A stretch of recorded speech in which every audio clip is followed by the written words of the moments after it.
I believe in 93, in fall of 93, which was right when the internet was going public and the World Wide Web was coming into being and all that was happening.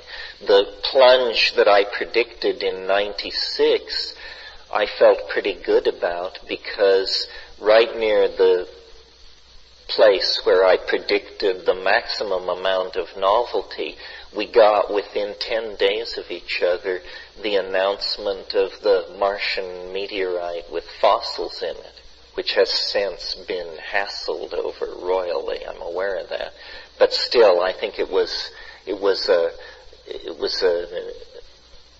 watershed moment that the President of the United States felt the need to address the nation on the subject of extraterrestrial life. Was a rare moment.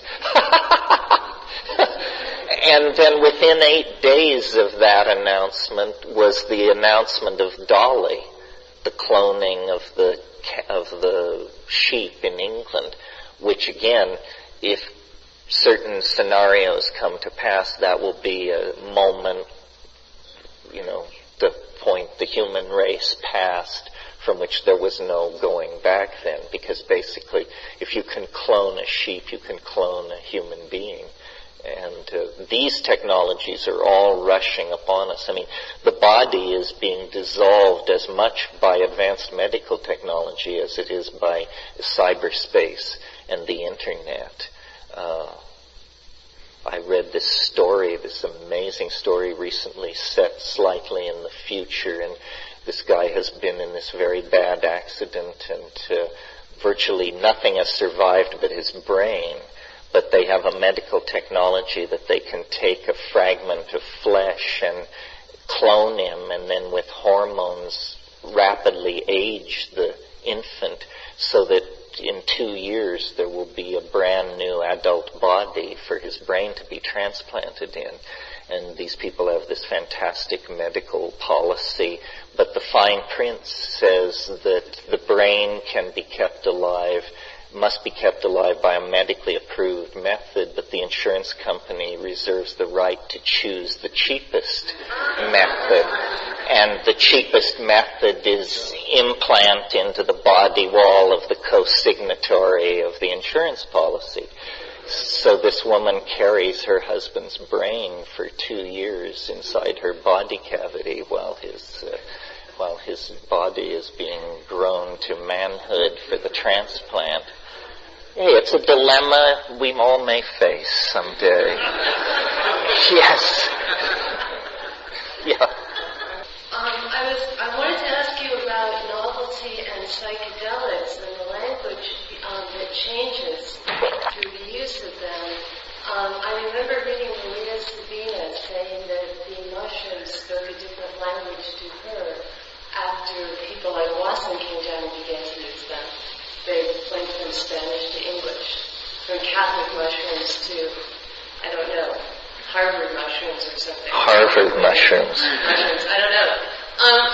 So I haven't spoken with people that have taken DMT, sorry. In the 60s very much. The people I've talked to that did said they were so overwhelming they could not even understand the language. I haven't read about this anywhere. Maybe you can. Well, one place, there aren't many places you can read about it. One place you can read about it is there's a book edited by Michael Harner called Hallucinogens and Shamanism, Oxford University Press. And there's an essay in there by Henry Munn called The Mushrooms of Language, which is one of the most eloquent and beautiful essays ever written on psilocybin. It's so wonderful. Henry Munn. Then harder to get, but equally interesting, is a doctoral study that a guy named Horace Beach did at CIIS, and it's called something like The Perception of Audio Phenomenon Under the Influence of Psilocybin. And he interviewed Bay Area psilocybin heads about their experiences with language. And it's very interesting. This is a very interesting area of discussion. On DMT and on psilocybin, and they are closely related, psilocybin being 4-phosphoryloxy-N and dimethyltryptamine, the phosphorylated form of DMT, though they do not degrade into one pathway in the body. It's a parallel pathway. DMT is N-dimethyltryptamine. These psychedelics particularly seem to impact the language-forming portion of the brain. And this produces truly bizarre states of mind, because it's the language-forming part of your brain that is explaining to you moment to moment what is going on. You know, now I am eating, now I am having sex, now I am flashing on DMT. And when that part of the brain gets foobarred, then you really do have a puzzlement on your hands, because the machinery of description itself has been caught up in the process. On DMT, these entities, these machine-like, diminutive, shape-shifting, faceted machine elf-type creatures that come bounding out of the state. They come bounding out of my stereo speakers if I have my eyes open. They are like, they're elfin embodiments of syntactical intent. Somehow syntax, which is normally the invisible architecture behind language, has moved into the foreground. And you can see it. I mean, it's doing calisthenics and acrobatics in front of you. It's crawling all over you. And what's happened is that your categories have been scrambled or something, and this thing which is normally supposed to be invisible and in the background and an abstraction has come forward and is doing handsprings right in front of you. And the thing makes linguistic objects. It sheds syntactical objectification so that it comes toward you. They come toward you, they divide, they merge, they're bounding, they're screaming, they're squeaking, and they hold out objects which they sing into existence or which they pull out of some other place. And these things are like jewels and lights, but also like consomme and old farts and yesterday and high speed. In other words, they are made of juxtapositions of qualities that are impossible in three-dimensional space. What they're like is, and in fact this is probably what they are, what they're like is they're like 3 and 4 and 5-dimensional puns. And you know how the pleasure of a pun lies in the fact that it's not that the meaning flickers from A to B, it's that it's simultaneously A and B, and when the pun is really funny, it's an A, B, C, D pun, and it's simultaneously all these things. Well, that quality, which in our experience can only occur to an acoustical output or a glyph, which stands for an acoustical output, in other words, a printed pun, in the DMT world, objects can do this. Objects can simultaneously manifest more than one nature at once. And like a pun, the result is always funny. It's amusing. You cannot help but be delighted by this thing doing this thing. Well, so these syntactical animals or these linguistic elves are pulling this stuff out and gesturing with it, pushing it in your face, saying, look at this, and you are fascinated, pulled into it, because each one is, what? How can this be happening? It's not, we're not in the world anymore. We're not in the world. No artist, however gifted, could make one of these objects because they have qualities extremely difficult to language qualities that no object in this world has. And so you're trying to wrap your mind and say, my God, what is it? Because in spite of the fact that it's just a little thing, you can tell by looking at it that its implications are earth-shaking. In other words, that if I could suddenly pull one of these things out of hyperspace and we would all look at it, we would all realize that that was the ball game right there. That somehow this proved it, was it, did it, ended it, started it, made it clear. How can this be? Well, I don't know. You had to be there, sort of. And then what lies behind this, or as you try to analyze the situation, you realize that these objects that these things are making are made by utterances. That sound is how this trick is done. And meanwhile, these things are saying or beaming at you. The general vibe is, strangely enough, do not give way to astonishment.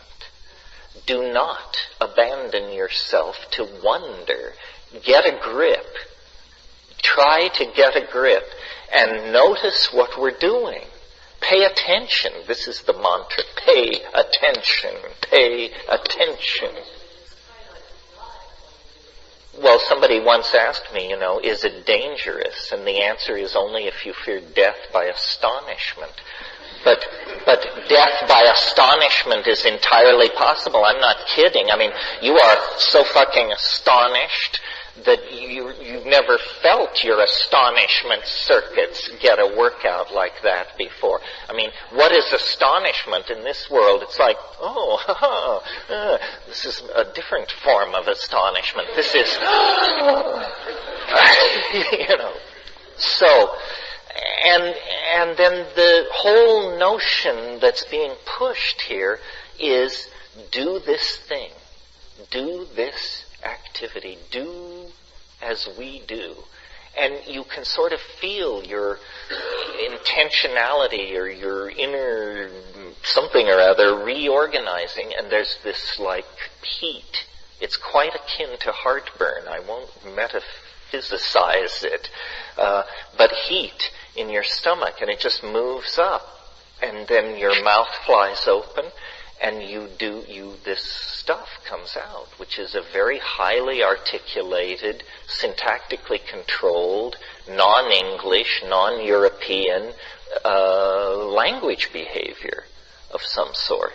Not, strictly speaking, though I call it glossolalia, it strictly speaking is not glossolalia. Glossolalia has been carefully studied, and it's a trance-like state.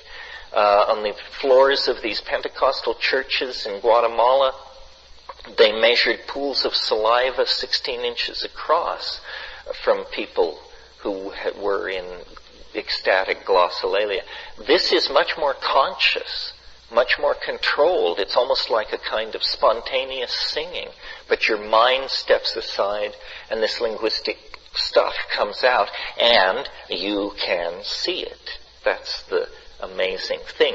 It is not to be heard even though it is carried as an acoustical signal. Its meaning resides in what happens to it when the acoustical signal is processed by the visual cortex.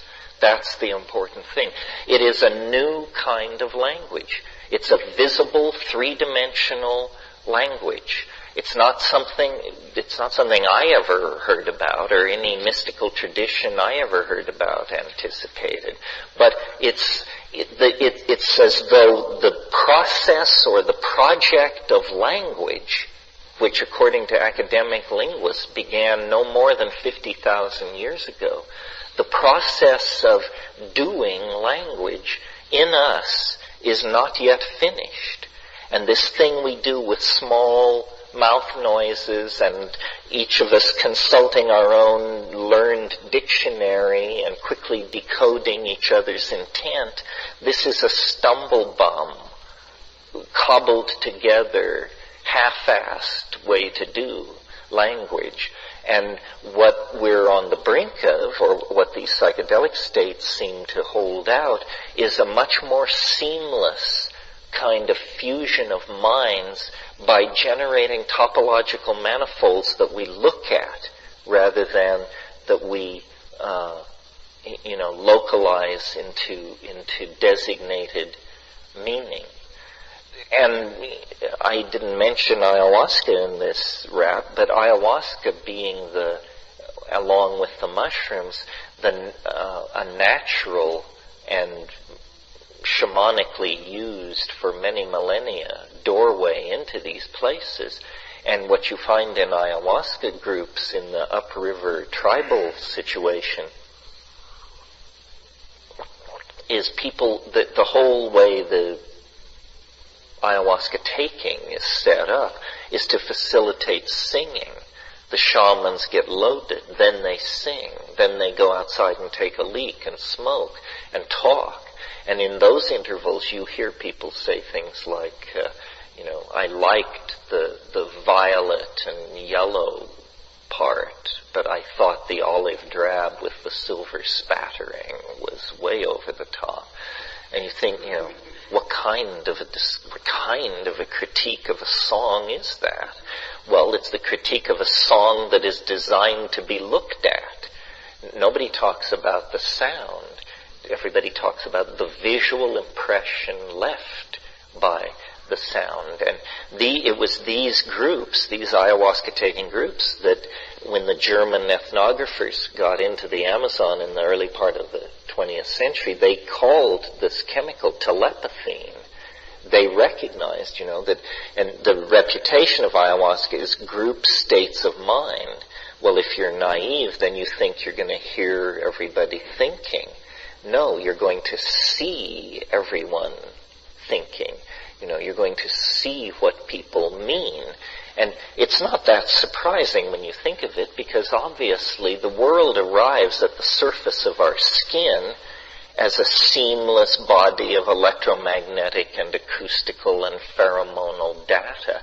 It's just that our eyes, our nostrils, our ears, our skin, we break up this incoming flow of data. And now we're close to McLuhan country here. I think what this hints at is that print skewed our perceptual apparatus, or our style of parsing perceptual data toward the acoustic space, so that for us thought became a voice. And very early in the Western tradition, this is so. Jehovah is a voice in the Old Testament. The Logos is a voice in Hellenistic philosophy. We're the people of the voice. But apparently, there's a passage in Philo-Judaeus where he talks about the etymology of the word Israel. And he says Israel means he who sees God. He who sees God. And then he says, he poses the question to himself, what is the more perfect logos? And then he says, the more perfect logos is that logos which goes from being heard to being seen without ever passing over a moment of noticeable transition.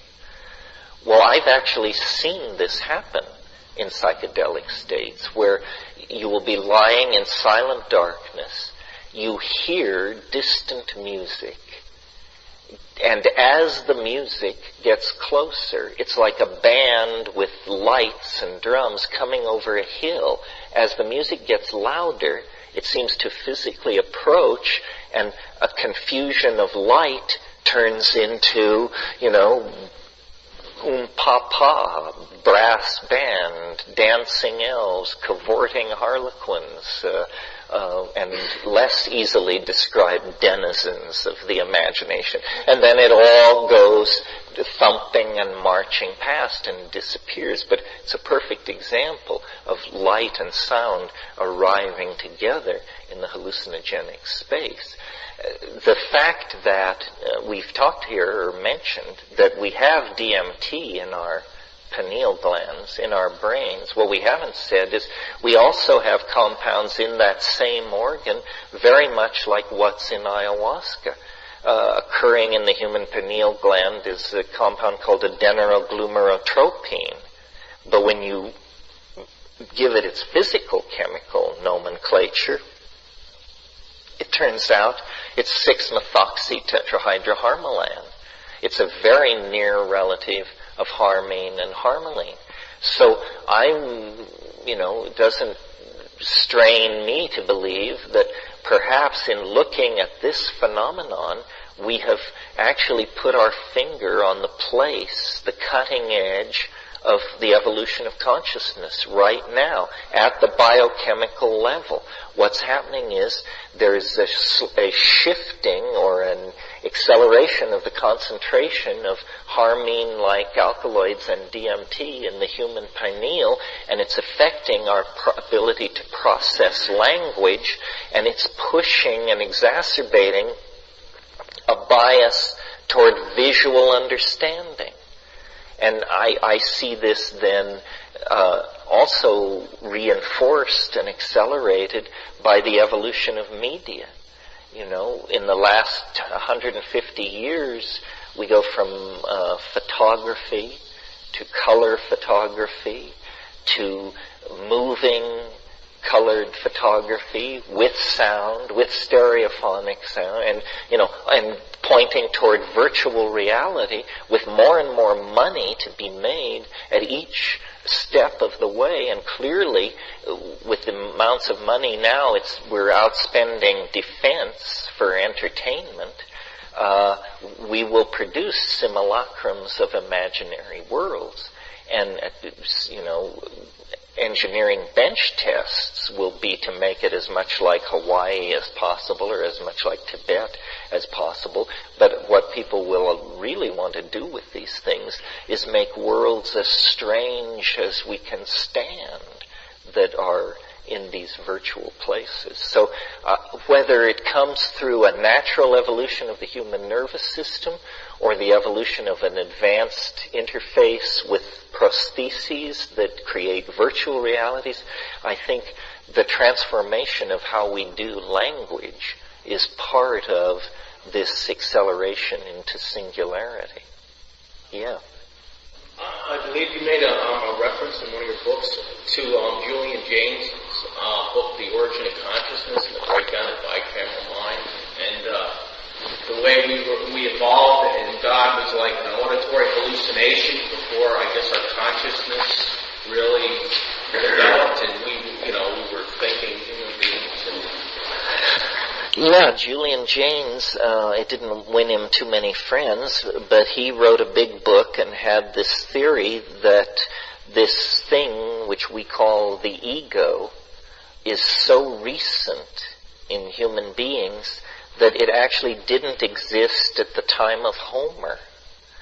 And he goes into Homer and he shows that the God always breaks through in situations of crisis and danger. And he felt that before Homeric times, people were essentially like ants or something, that their behavior was largely instinctual, and that the only time they encountered this phenomenon of free will, the interrupting of the instinctual pattern, was in situations of great crisis and impending danger. And then this thing would literally almost come out of the sky and say, "Get your ass out of there, save yourself." Well, then over time, this ability to access this higher informational thing was like, again, the metaphor of encysted, closed over with the membrane of the self and made part of the machinery of the self, and that this is what the ego is. The ego is a Greek god that you have frozen like an ice cube behind your eyes, and that you think you are this thing, and that, this is just a cultural myth, a necessary weird idea, no more a true statement about the nature of the mind of the hominidae than anything else. One of the conclusions that novelty theory leads to in terms of its feedback into social, stuff, here and now stuff, is the idea that culture is not your friend, that culture is an impediment to understanding what's going on. That's why, to my mind, the word cult and the word culture have a direct relationship to each other. Culture is a cult, and if you feel revulsion at the thought of somebody, offering to the great carrot or tithing to some squirrely notion, just notice that your own culture is an extremely repressive cult that leads to all kinds of humiliation and degradation and automatic and unquestioned and unthinking behavior. There's a tendency to want to celebrate culture, springing both from the French deconstructionists and their fascination with culture, and then the effort to build pride through ethnicity thing. Well, that's all very fine, but I think the cultures we should all revere are our ancestral cultures. The cultures most of us have our roots in. The actual culture we came from was probably fairly squirrely. I mean, the American family is what keeps American psychotherapy alive and well. And this is a cauldron for the production of neurosis and, in some cases, little else. So, part of what psychedelics do is they decondition you from cultural values. This is what makes it such a political hot potato. If there's anything, since all culture is a kind of con game, the most dangerous candy you can hand out is candy which causes people to start questioning the rules of the game. So you can have a Stalinist state, a parliamentary democracy, and a theocratic state, and they all can agree on one thing, that psychedelics are just terrible, because, then citizens start asking all kinds of hard questions, and the devotion to the values of the fatherland become mired in pseudo-intellectual discourse, and the next thing you know, somebody has to be shipped off to the camps in order to right the situation. Or even our own structures are dissolved, and we're frightened of that, or taking illusions in that regard. Oh yeah, no, it definitely works in the personal life. Like I've been building a house in Hawaii, and while I've been building it, I've definitely cut back my intake of psychedelics because I don't want the answer to the question, is this a good idea, until it's too late to do anything about it.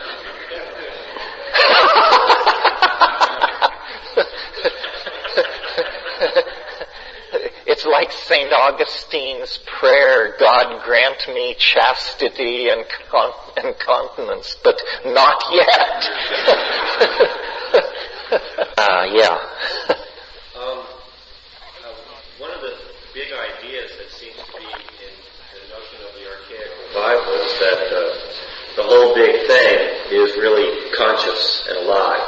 The universe, the galaxy, the larger entities. And that's interesting because it's a traditional belief that's held by non-modern, non-scientific cultures. And if in fact our belief systems are taking us in that direction such that that makes sense to us, it's really interesting, but it also sort of upsets the current description of evolution within the Darwinian dogma, because that seems to be, based on the idea that it's all very random and it's just all material and life is a big accident that's moving forward.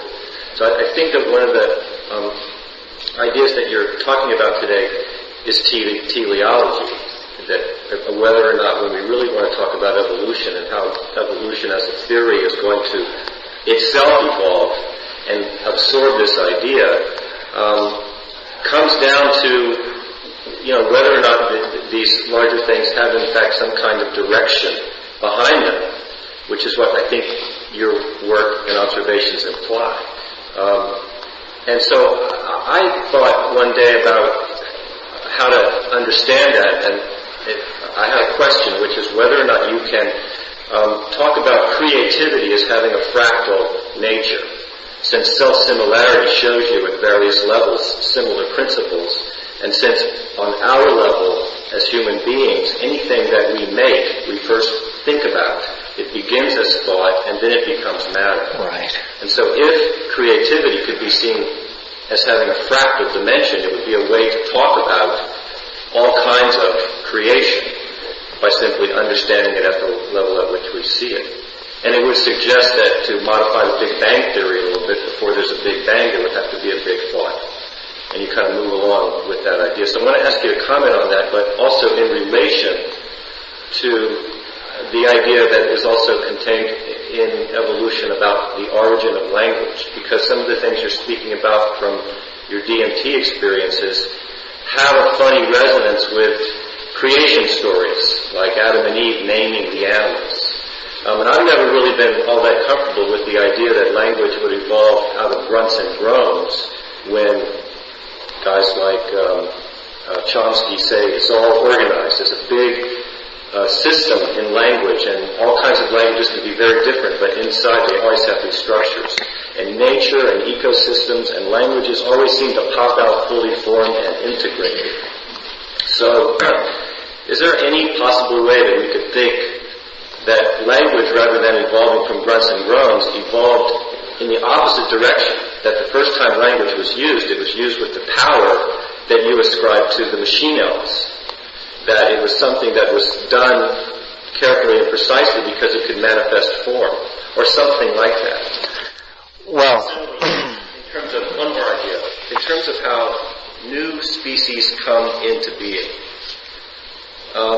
the only idea that we really get to allow into the theory of evolution is that it's an accident, that there will be a mutation and a new species similar to another species will be born and it will survive and that will lead to a new species.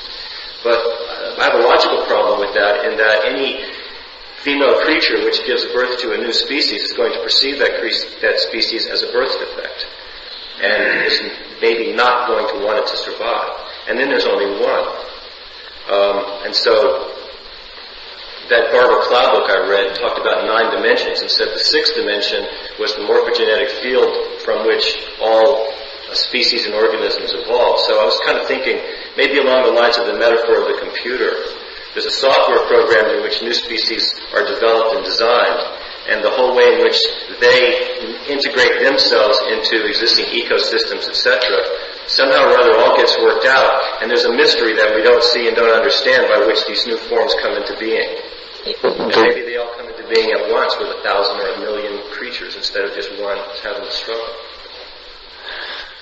Well, all this raises a lot of stuff, most of which I can't remember because of my devotion to cannabis. But let's go back to the thing about language and the origins of language. Yeah, the origins of language. Let's talk about that for a minute.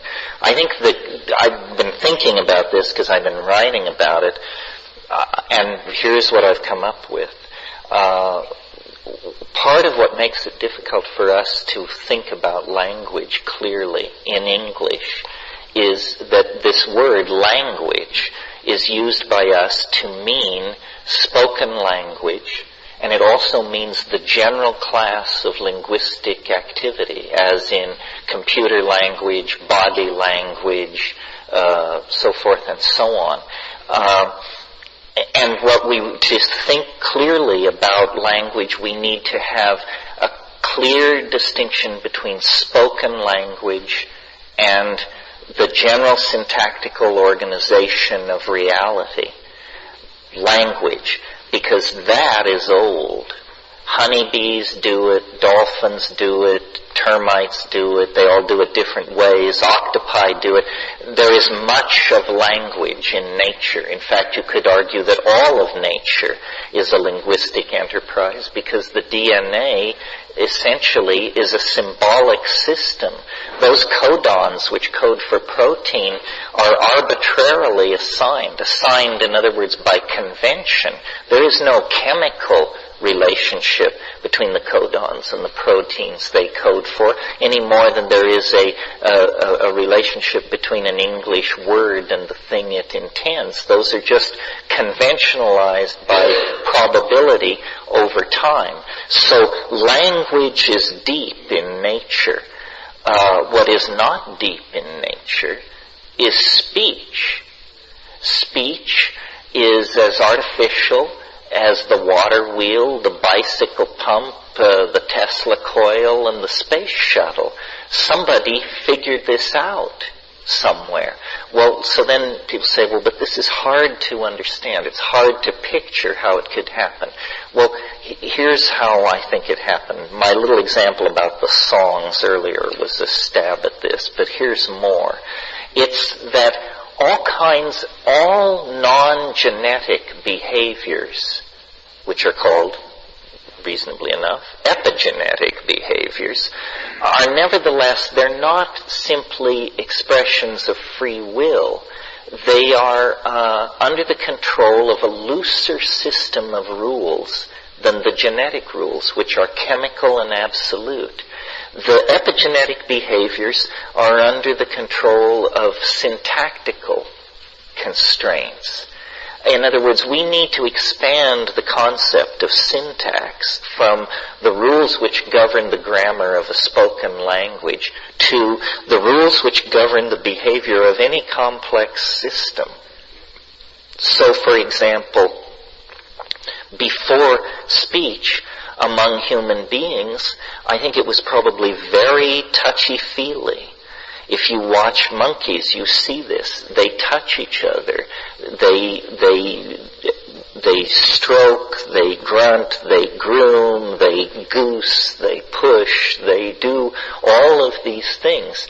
The repertoire of this kind of behavior, if you're good at it, may be on the order of having 4,000 or 5,000 words in your vocabulary. Well, when we watch primates do this kind of behavior, we don't think of it as a language, but in fact it is. It's a gestural language. A couple of years ago, some research was done where these people took pre-verbal infants and they taught them standard American Sign Language before they could speak. So these little tiny children could sign, pick me up, please change me, where is daddy, I'm hungry, I want to watch TV, blah, blah, blah, and before they could ever utter a word. Well, now what we're always told about spoken language is it's this miracle and that we're genetically hardwired for it. Well, these experiments seem to imply we're even more genetically hardwired for standard American Sign Language, which is something very few of us will ever learn to use. What does this mean?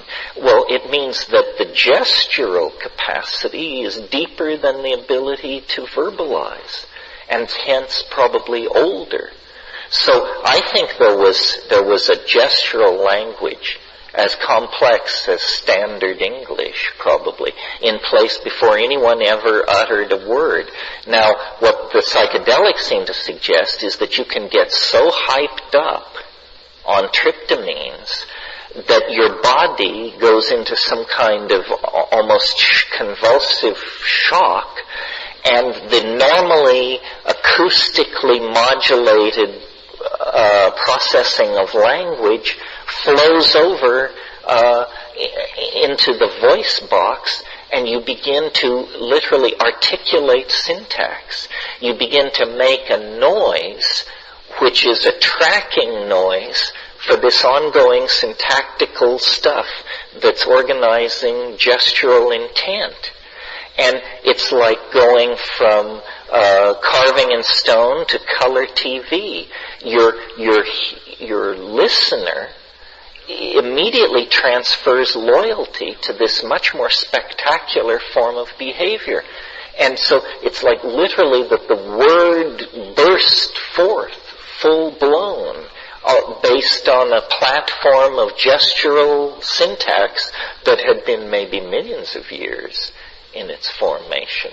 It was just this ability to redirect the energy of syntactical intent through the body, so that instead of coming out at the end of the fingers, it came out at the end of the tongue, flapping in the airstream, and this thing happened. It's amazing to me that the straight linguists, if you go to an academic university and study linguistics, will teach you that language is no more than 35 to 40,000 years old. I mean, that's like yesterday. I mean, fire is 500,000 years. Chipped flint, 1.5 million years. Language, 35,000 years old. Language is everything we are, everything we do. You can't think without it. You can't do anything without it. And yet, if it's that new, then what it represents is simply a technology, a form of media that squeezed out other forms of media. And it's not hard to see why. After all, it works in the dark. That's good. It allows politics. You can make speeches to large groups of people.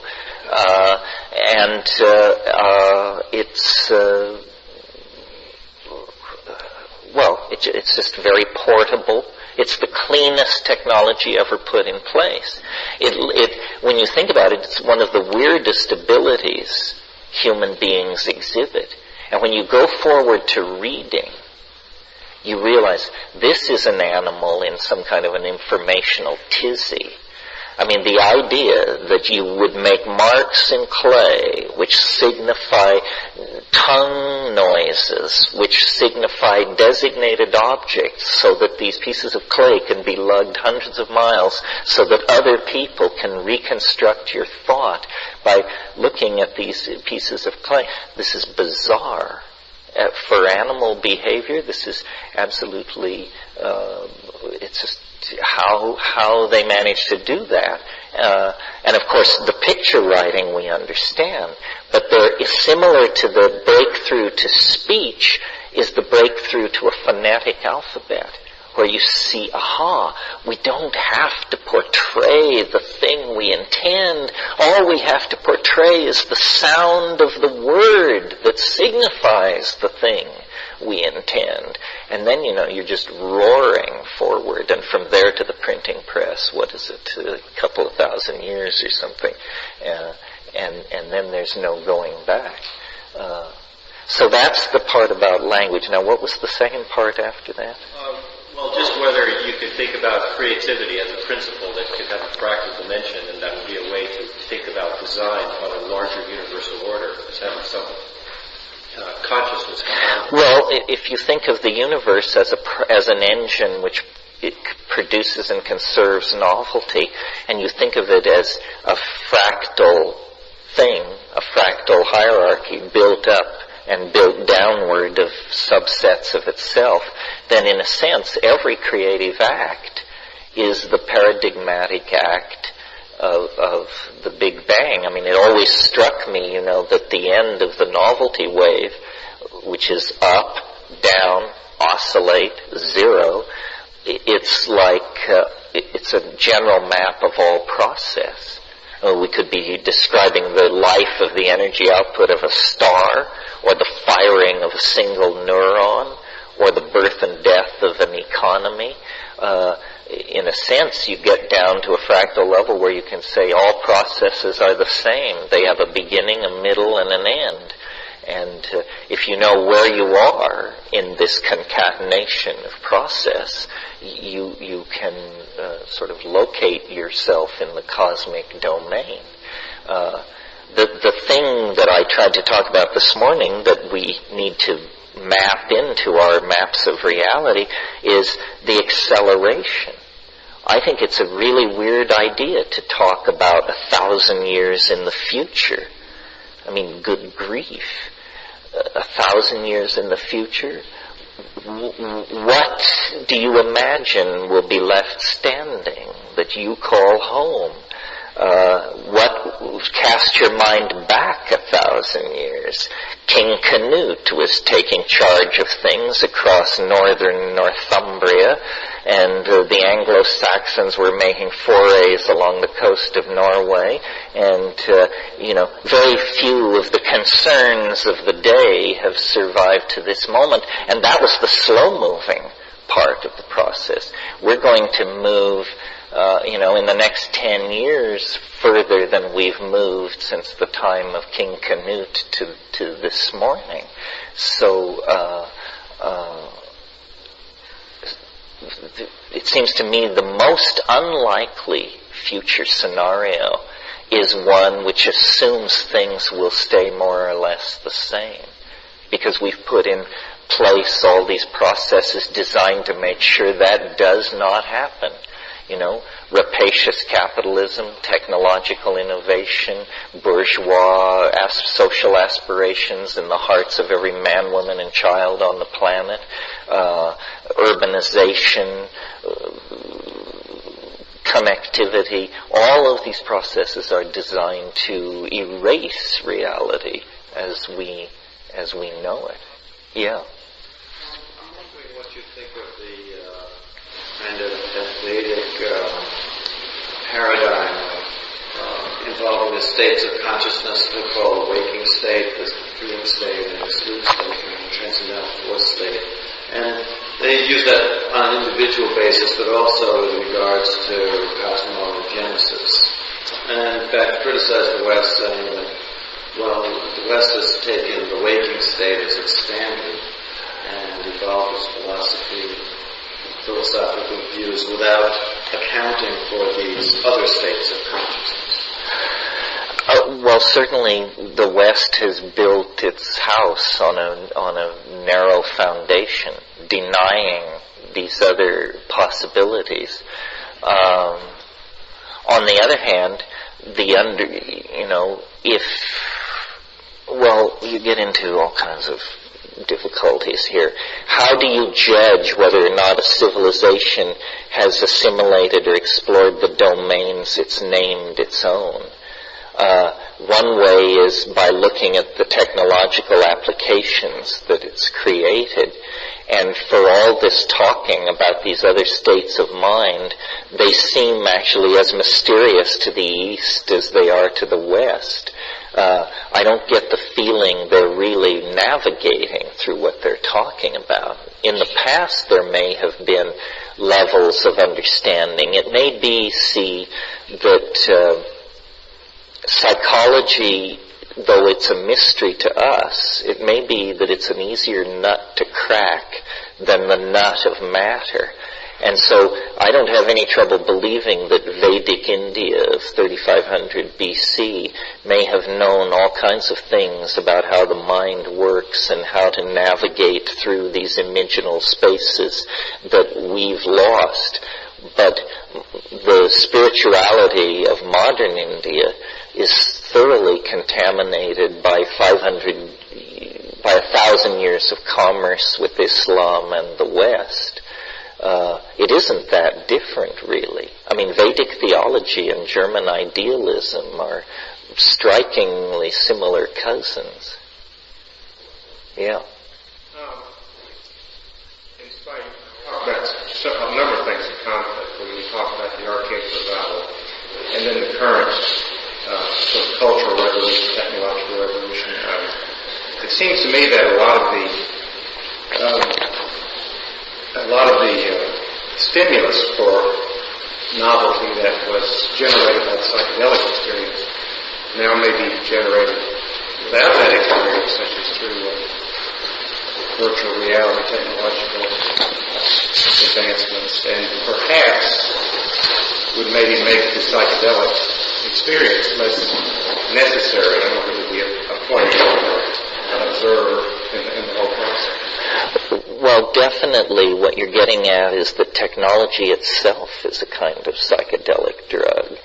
That, by chance or design, the proponents of psychedelica have figured out that it's totally acceptable to this culture if you disguise it as electronic entertainment and put it out that way. So the web is incredibly subversive.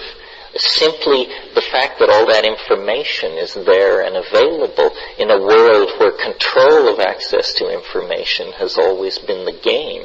So, yeah, the way I see it is that the psychedelic people need to use the new information technologies to build art of a type more powerful and more compelling than the world has ever seen.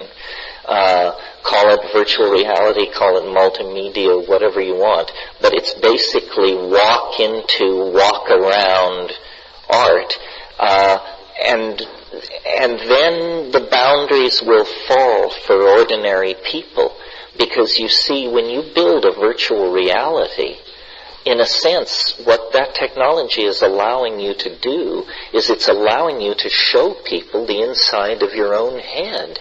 We have never had a technology that would do that. We think the inside of our heads are all the same. But, when I say to you that when I smoke DMT, it unleashes a Niagara of alien beauty, if I had spent the last 30 years building that Niagara of alien beauty so that you could just strap on the goggles and go, then we would have a very different kind of dialogue and relationship going. And so I really see art as the great searchlight that illuminates the historical landscape just ahead. And I think that art is about to get teeth for the first time in human history. I mean, it's all very fine scratching on cave walls and film and video and all that, but it's always artifice. You never are convinced, or only for seconds, that you're in the presence of reality when you're in the presence of art. But we will build art that will literally stand your hair on end. And the amount of creativity in a single human mind is, as I said, more than fills all the museums of this planet. So what we need is to figure out how to get a spigot into that and get this stuff out. And then, as James Joyce said, man will be dirigible.